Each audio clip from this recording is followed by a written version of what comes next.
Vous avez choisi Congo Température Télévision comme votre chaîne partenaire de l'information et de l'actualité. Nous vous disons bonjour, Mbote, bonsoir, selon l'heure à laquelle vous allez nous suivre. Un grand merci déjà à cette grande équipe technique, encore et toujours. Là, je vois Shadak Marayou, la papa d'histoire à la prise de vie.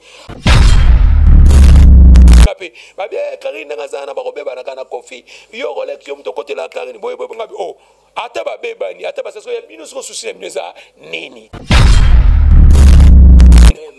mais ser nayo kisinzora soki pe vie na soki pe masana kisinzora na ser nayo Manicke de John ba bien en tout cas vers gafé na niveau vers zaniti vers amekitisi comme jamais vers koluka kokangama Carine Mokonzi pona yi Carine ve amekitisi Makasi bon Carine nani kisinzora na koza vie na ngate parce que aza masana nga to saka ba pire série mo botondo kangama grâce ya vie na nga Didier Matungulu na Hollande yebi double Rolex donc ngana omona ngo na sali ba mission pe belé ba tuninga makambo ya kisenzo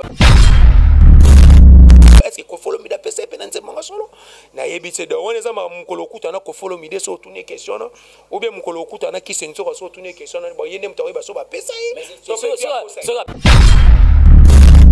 ça le peut bien tse wana za vena yeba so la bien donc kisenzo pe aza muta makambo aza mutu baninga na koboya ete parce que c'est un bosseur donc ezaka makamuka ke atika temps Carine Mokonzi na micho aza wana charge ya Olomide azui makamutu po moni Carine Mokonzi na lingake po ani Carine Mokonzi abanga ate Carine Mokonzi puis soki azui likambo azaka déterminé au moins le promotion ba ti sebele simba te po ani ozo no mutu mo ba so le promotion mo sa kufani kala tamsa za ne rip ki senzo ba mo na grave neni Koffy Olomide azana posa album ne tour ezana promotion qui se nzo rappelle série mo pe banini ba pe na pena na Koffy Olomide to mona pe na banini na koma pe pa fali to mona pa koma pa jibe Mpiana aboya pe Koffy na bandenga na donc chaque chose a son temps donc botika temps ya Carine na vena e Koffy bazana makambo ebele ba kosala Carine le lo betani musique akomi ko betani musique internationale araba featuring ebele osala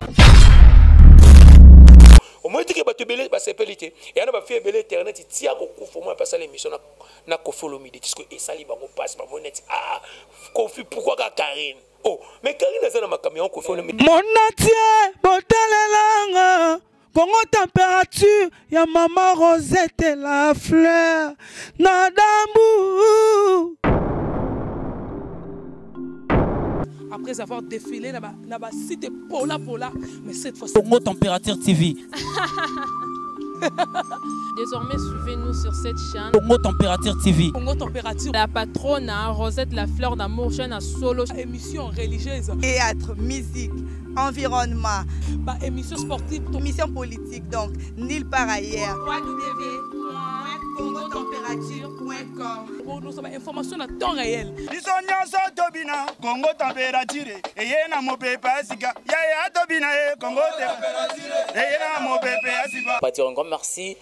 à la tête de la chaîne Congo Température. Là, je vois directement madame Rosette la fleur d'Hambourg qui nous suit depuis quelque part. Je vous salue. Big salutation à vous, madame. Un grand merci également à tous les fidèles abonnés de Congo Température. Là, je vois R9, Reti Kapinda. Je te salue, mon frère. Je ne peux pas te dire un grand merci également à Igor Mitou, sans oublier Jérès Ngoy, Papa Galaxy, PC Langambote, na Patima Bangani, parce que vous avez mingi ensemble. Voilà, un grand merci déjà à Bana Mamba Nyos, à Carine Mokonzi, mais particulièrement à Jean Bloc. En tout cas, merci beaucoup, mon vieux. Merci à maman Mirador Ngabou, présidente de l'association Mirador, l'espoir fait vivre. Voilà, question de parler d'actualité dans Belbino,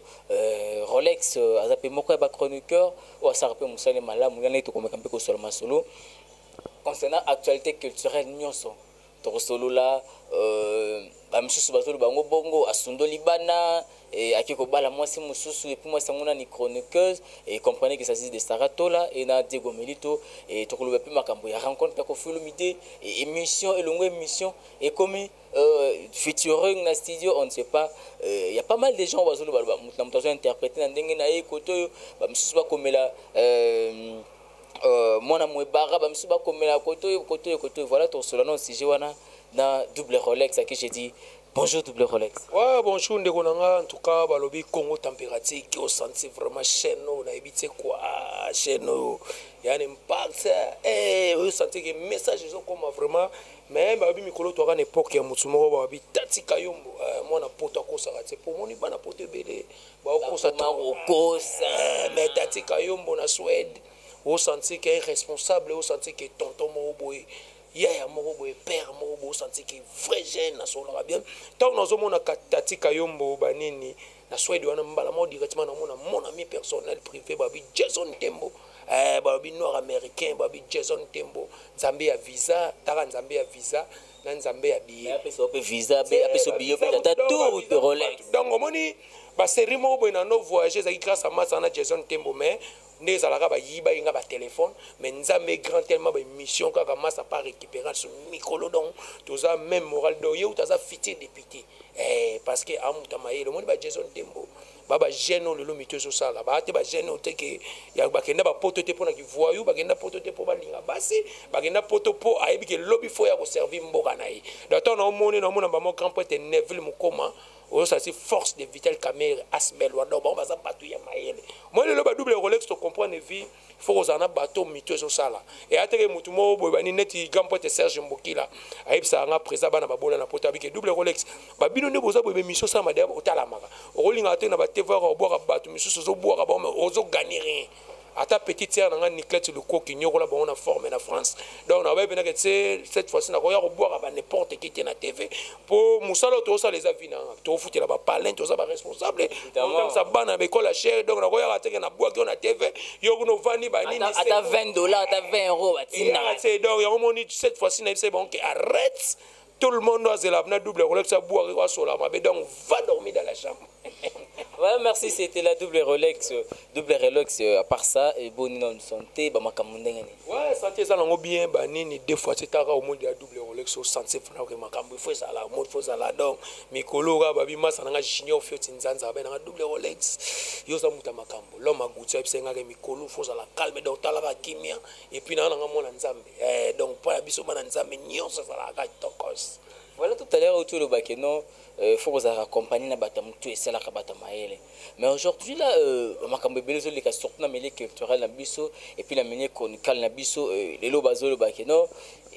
Koffy Olomide tout dans la région parce qu'il y a des actualités et puis on a une rencontre il y a Koffy Olomide na les kinayo consort na yo à la fois Carine Mokonzi pour na yo pourtant autant et mon installé microba qui off c'est réussi tout ça makambo pour ça qu'analyse na ndengana. Ouais, merci beaucoup d'abord la question au Tuninga Kokuta na Koffy Olomide na Carine Mokonzi na comment on grave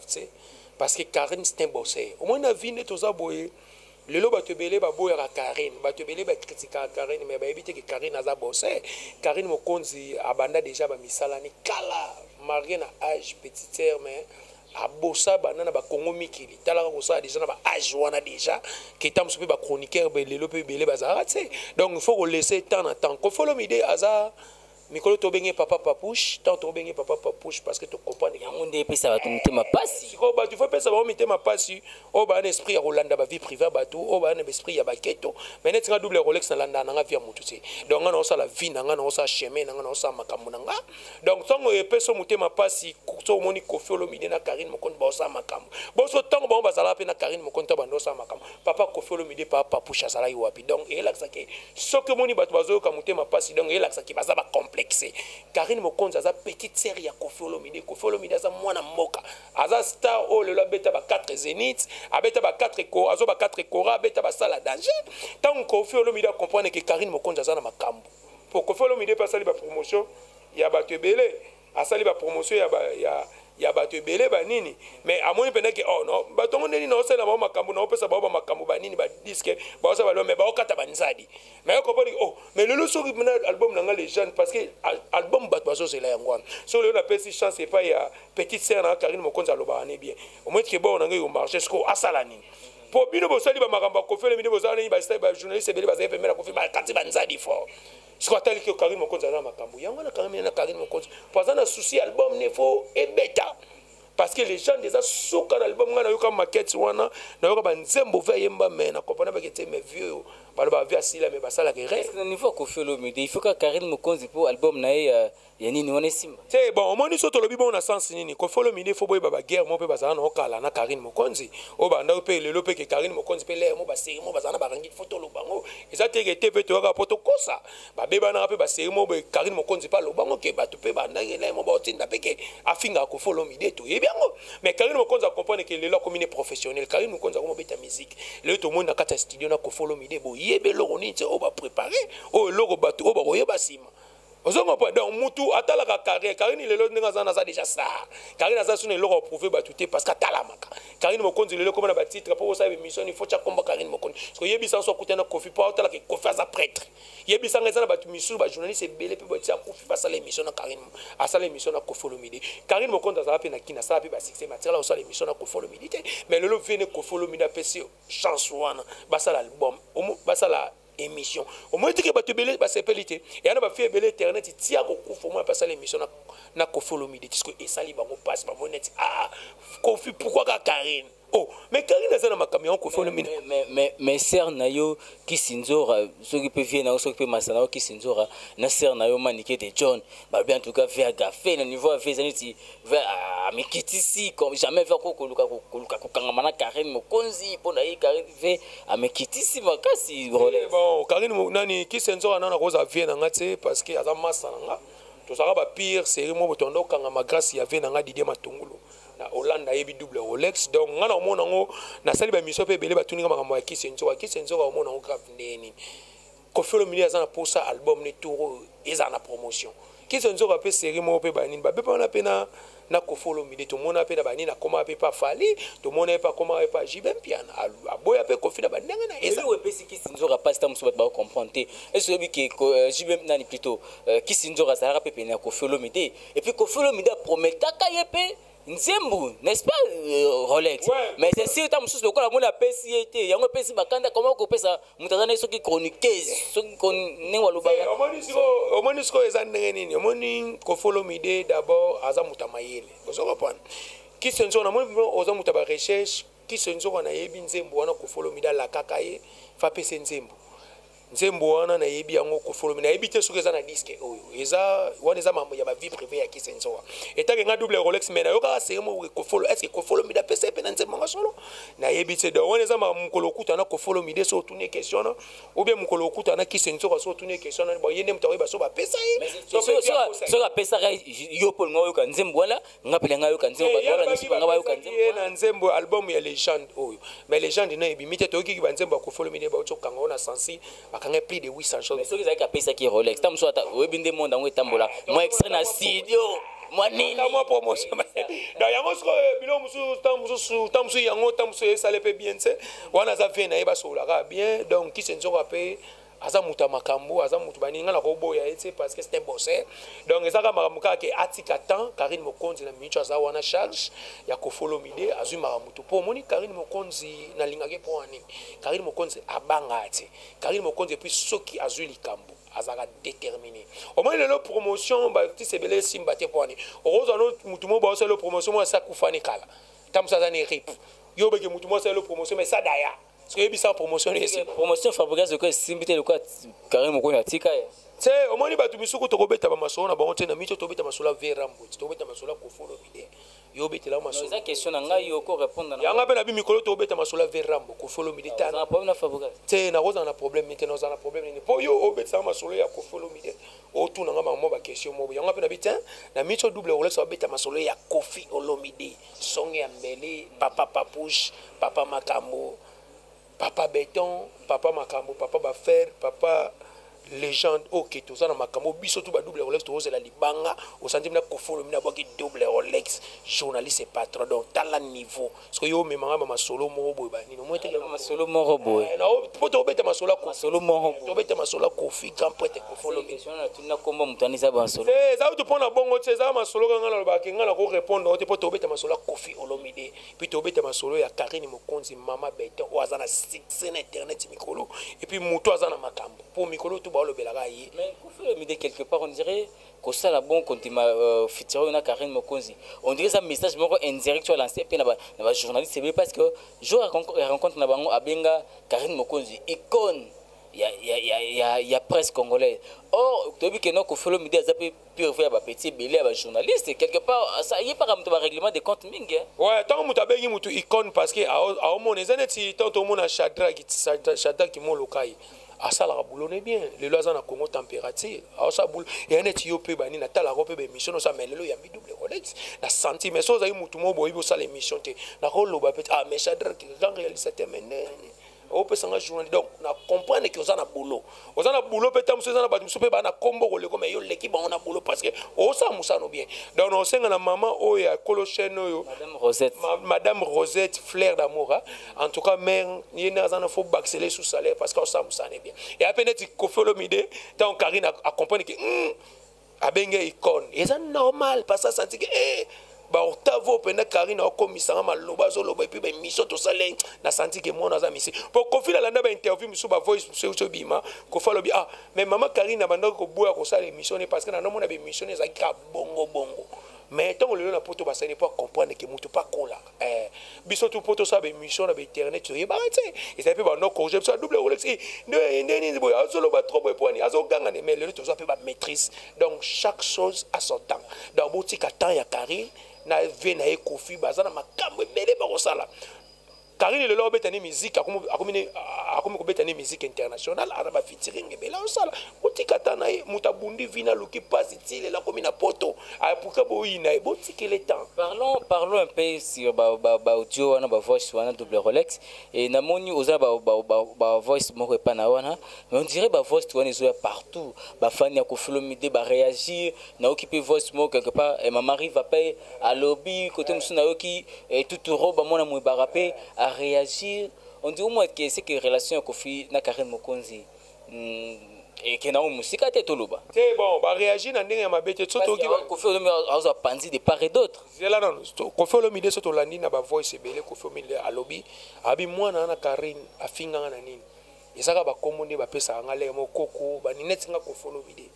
ba ofinga vraiment na nini tunguba ya to loba te ezana tinga komona nga double Rolex so muta finga double Rolex MSC biso tu ba benga biso ba PD ti yana ba biso ba sa be mission o mona ke petit mo boyo lekine ba sala mission be double Rolex na PD boy so ta ke na zana nga PD ti na Hollande ngo te eza pe komona nga te pour double Rolex eza sobriquet komona nga eza Samu Abedi Junior double Rolex ça ba fan ba pesa double Rolex muta vite double Rolex muta makambo journaliste patron ça ba combo ba pesa biso Koffy Olomide pa lobango alobi eloko nini o ba to ezaka mokili ndenge ezala le temps on veut ramba comprendre que petite sœur na Carine Mokonzi ça la boulot bien à reconnaître ezala normal bino bozala pe na Koffy bolia peti so le Carine Mokonzi par molia mbongo Koffy ezala normal parce que Carine azane nigérienne te Carine aza camerounaise ça ka mwana mboka ça ka pona fierté ya mboka na biso Congo donc botika asa musala na ye boye basko po bato bele ba benga pe ba bien Carine ngazana ba robeba na kana Koffy yo Rolex yo mto côté la Carine boye ngabi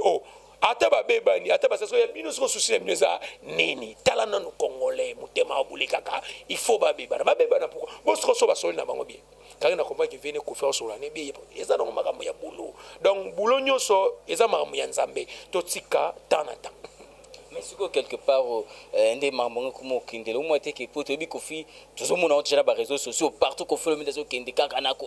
na Carine Mokonzi, na Carine Mokonzi, na Carine Mokonzi. Donc musicalement parlant, c'est que Cindy le Caire a coupé au père depuis place taillée puis na Koffy Olomide donné. C'est Cindy le Caire a père de sens néné, Cindy le Caire a chanteuse, Carine Mokonzi a chroniqueuse. Carine écoute azo kota na monde wana nde ya koyema azo kota ngo ndima batute ba sérieux kuti na l'interview mo be Carine asala na chaîne mo be landa lobi soki na bina beta na déplique rumba déplique a olekanga so na bina beta na héritier watana be rumba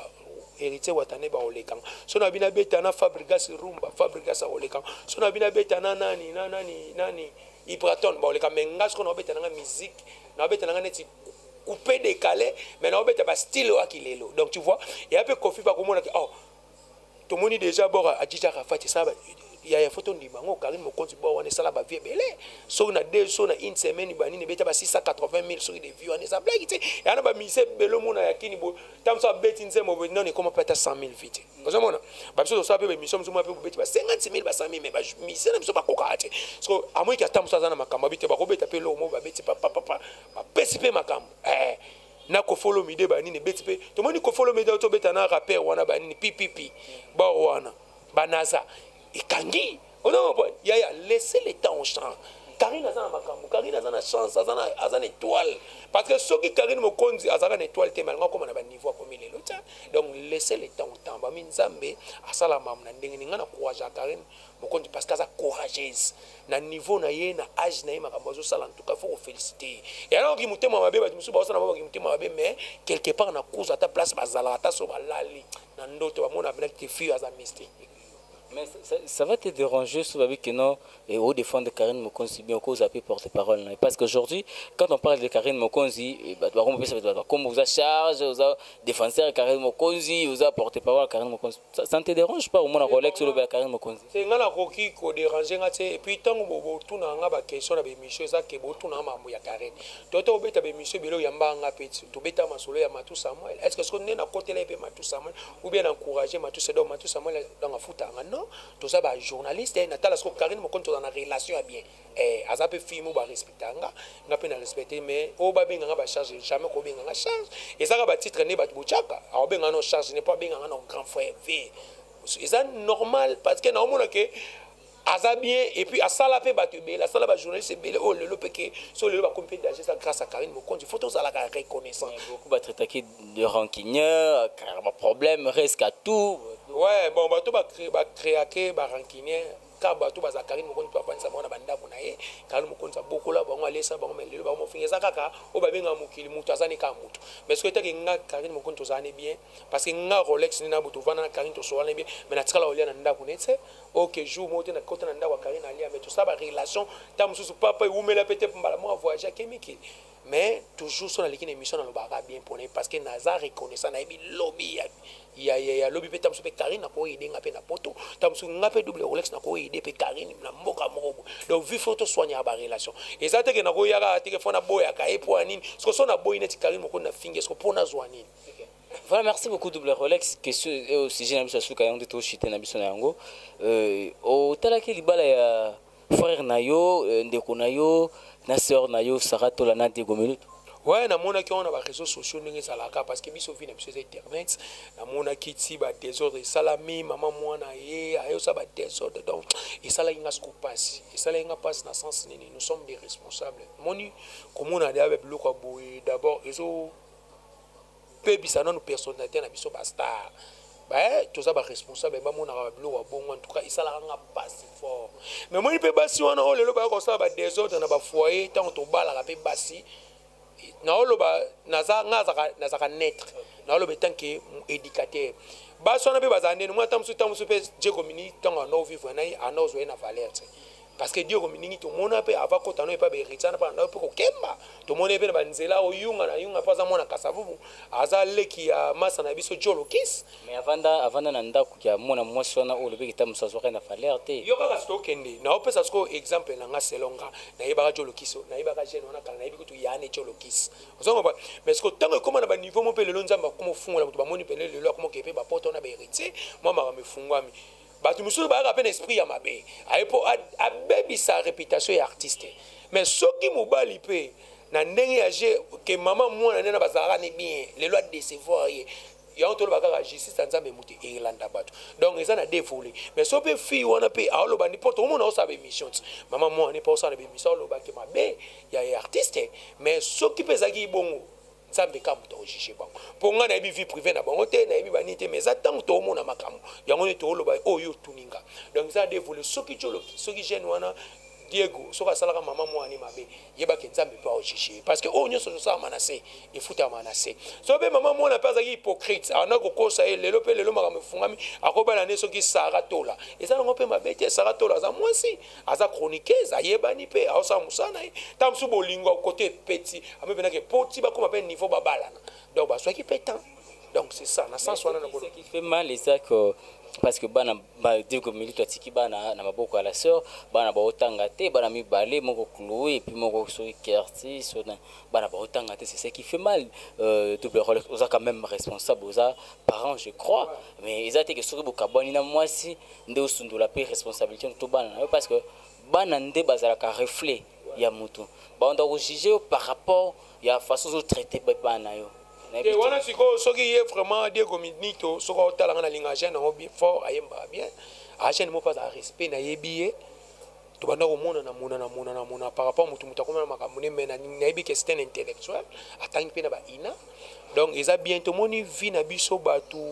photo ye ba venir lobby ya ba na biso ata le loko na engagement no ata le lo bali eza nango normal mais fois ba responsabilité ya ba ni parce que soki ozo négliger le lo ba na wana eza peut-être ozo perdre de valeur ya orchestre na bino ozo kiti ça peut hériter watanabe parce que to yebi que héritier ce qui pas bien na mbana yesu héritier moi ne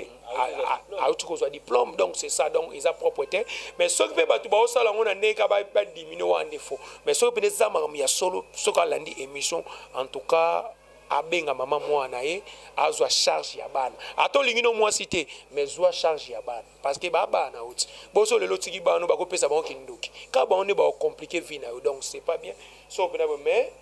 et ça va rester à vérifier parce que nga pe na yebi na ngate pour mon information pe ne bo pesa faut bo ya ka pe na ba source mo ko muso pe no sale pe mission pour coach pour Diego tourner ba question au toninga est-ce que Diego bena yo vraiment bani ça quand tu as kuna moi sina bana ya bana bon moi ça zoloba mais ye petit siko babi aloba te mais ça peut mukolo aloba te mais a réagir quand ba nzembu asali nzembu mona ser na biso saratola abita guitare zo maman libala blo maman donc comme on ba règlement des comptes wana ce que ça makambo na ye et puis nzambe ka biso tolobaka nyoso to sala na mokili nzambe ka muta o juger ata biso bato mokili to juger te nzambe ne muta o juger voilà merci beaucoup double Rolex pour la disponibilité na yo et on sera na posa na temps on se pose à toujours en présent message na sou ka bato retenir na passage na Congo température et puis et ba situation na bato balando na Congo température. Ouais, merci beaucoup. En tout cas, na CPLP na Kenya bino na Congo températive. Chaîne bo s'abonner et belé bo sala musala bino bien, bo ni polémique ni commentaire, bo sala musala parce que ce news ça faut retourner na actualité ndenge zalaka. Na peska mbote babi tati kayombo moi na pota ko sala tati kayombo mikolo babi yonde makambo puis massa na Jason. Babi Jason était des fois tu sais balobi noir américain moro boyebani ni massa na fiti député babi mutalimba visa na billet toujours tozana yo même moral ndenge za la kaka nde makambo ça na pesi mote pa lidi marche fuma moi ça les kijibi Mpiana intenti taka moi ça les kijibi Mpiana intenti na Paris ba séjour no bien des jours ko benga ko maki Paris et puis nazo mona lisusu balobi nevi mukoma des fois c'est prêtre fondation force de vital mo force KV naza pe membre kuna naza pe mouton na panzala sango na bi que force KV eza asbel mais kala mingité comme un peu parti politique biso tona ba double Rolex to le blanc na bosanité babi mikolo to na docteur Stella Dior